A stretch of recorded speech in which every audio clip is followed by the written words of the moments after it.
Asalaamu calaykum waraxmatullaahi wabarakaatuh. Saaxiibadan qaliga soo dhawaada waa mar kale iyo fiidiyow cusub. Nin ka mid ah ummadihii hore ayaa waxa uu marayay meel lamadegaan ah, markaasuu duruuraha ka maqlay cod dhahaya, waxaad waraabisaa beerta Hebel. Ninkii wuu yaabay oo waxa uu isweydiiyey, codka aad maqashay ma dhaba mise maaha? Ninkii oo yaaban ayaa daruurtii dhaqaaqday, markaasuu isaguna u dhaqaaqay dhankii ay daruurtu u jihaysatay. In yar kadib waxay daruurtii bilowday onkod iyo hillaac, kadibna way da'day. Roobkii ayaa ku aruuray meel webi ah, kadibna biyihii waxay gaadheen meel beer ah, markaasay beerta oo dhan waraabisay. Ninkii oo yaaban ayaa la kulmay ninkii beerta lahaa, waxaanu weydiiyey magaciisa, waxaanu ku yidhi waa Hebel. Waa magacii uu daruurta ka maqlay. Ninkii waxa uu hubsaday in codka uu maqlo uu ahaa malag, markaasuu weydiiyey waxa beertiisa kaliya loo waraabiyey. Ninkii beerta lahaa ayaa ku yidhi, maadaama aad i weydiisay, waan kuu sheegay sababta beertayda loo waraabiyey. Waxa uu yidhi, markaan beerta beero, waxa ka soo baxa ayaan u qaybiyaa 3. Hal meel waxaa quuta aniga iyo ubadkayga, qaybta labaadna waan sadaqaystaa, yacni dar Ilaah ayaan u bixiyaa, qaybta saddexaadna beerta ayaa dib ugu celiyaa si ay mar labaad u soo go'do.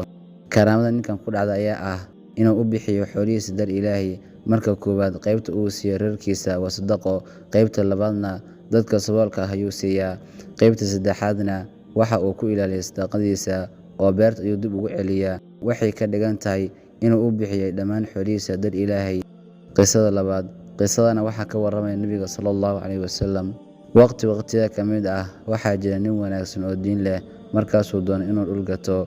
Kadibna waxa uu u tagay nin dhul gadaya, markaasuu ka iibsaday dhulkii oo ka dhisay guri iyo beer. Maalintii dambe isaga oo beerta qodaya ayuu sabraddii ku dhuftay sanduuq dhulka ku aasnaa. Kadibna sanduuqii ayuu soo saaray, waxaanu ka helay kansi dhan oo dahab ah. Ninkii inta uu qaaday kansigii ayuu u geeyey ninkii beerta uu ka gatay, oo ku yidhi, kansigan ayaan ka helay beertii aad iga gaday, ee qaado adiga iska leh. Dabadeedna ninkii beerta iibiyey ayaa yidhi, waxaan kaa gaday beerta iyo waxa ku guda jira oo dhan, kansigan adigaa helay oo iska leh. Labada nin way diideen inay qaataan kansigii. Kadibna waxay u tageen maxkamadda, iyagoo ku dacwoonaya in midba midka kale leeyahay adigaa leh kansigan dahabka ah. Qaadigii maxkamadda waxa uu ku yidhi ninkii beerta gatay, ma leedahay ubad? Waxaanu ku yidhi, waxaan leeyahay 1 gabar. Ninkii beerta iibiyeyna waxa uu yidhi, waxaan leeyahay 1 wiil. Kadibna qaadiga ayaa waxa uu ku yidhi, ka warrama haddii aad isku guurisaan wiilka iyo gabadha oo aad ku bixisaan kansiga dahabka ah. Labada ninba way isku waafaqeen aragtida qaadiga oo waxay dahabka ku bixiyeen arooskii. Qisada saddexaad, qiso la yaab leh waxayna ka dhacday reer bani Israa'iil. Nin ayaa doonay inuu daynsado lacag, kadibna nin ayaa u tagay oo ku yidhi 1,000 diinaar i deymi. Ninkii waxa uu ku yidhi, waan ku deyminayaa, ee waxaan u baahanahay markhaati. Ninkii lacagta daynsaday waxa uu yidhi, Ilaahay ayaa inoo markhaati ah. Haddana waxa uu ku yidhi, waxaan u baahanahay kafiil, cid bixisa lacagta haddii lagu waayo. Ninkii waxa uu yidhi, Ilaahay ayaa inoo kafiil ah.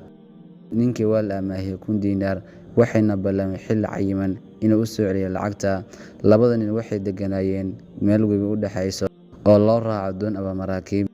Maalintii uu la ballamay saaxiibkii, markii la gaadhay ayuu ninkii lacagtii deymiyey meeshii ay ku ballameen, balse ninkii kale waxa uu waayay doon uu soo raaco. Dabadeedna waxa uu soo qaaday loox, waanu qoray oo u sameeyey god, kadibna ku riday kiish ay ku jirto 1,000 diinaar.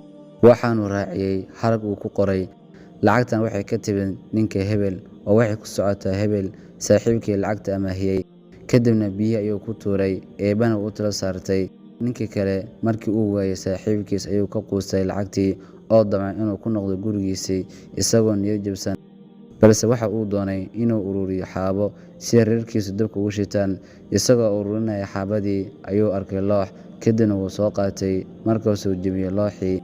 Kadibna waxa uu ka dhex helay kiishkii, markaas wuu furay, waxaanu ku arkay 1,000 diinaar iyo fariin la socota. Markaasuu akhriyay fariintii, mise waa saaxiibkii oo u soo diray lacagtii 1,000 diinaar, kuna wargelinaya inuu doon uu soo raaco waayey, isagoo cudur daaranaya. Ninkii kale waxa uu soo ururiyey 1,000 diinaar oo kale, kadibna maalintii xigtay ayuu soo raacay doontii si uu u siiyo saaxiibkii uguna cudur daarto. Markuu saaxiibkii la kulmay ayuu saaxiibkii yidhi, lacag hore miyaad soo dirtay? Markaasuu yidhi, haa. Saaxiibkii waxa uu yidhi, waan helay lacagtii aad badda soo raacisay, ee iska hayso lacagtaada. Qisadan waxay ka tarjumaysaa ammaanada iyo wanaagga ay leedahay in la guto. Haddaba si aan u soo badano qisooyinka noocan oo kale ah, fadlan nagu taageer oo fiidiyowga like saar, sina share garee saaxiibada gaarsii. Haddii aad nagu cusub tahay nagu soo biir, haddii aad hore u joogtana waxaan ku leeyahay waad mahadsantahay la jooggaaga.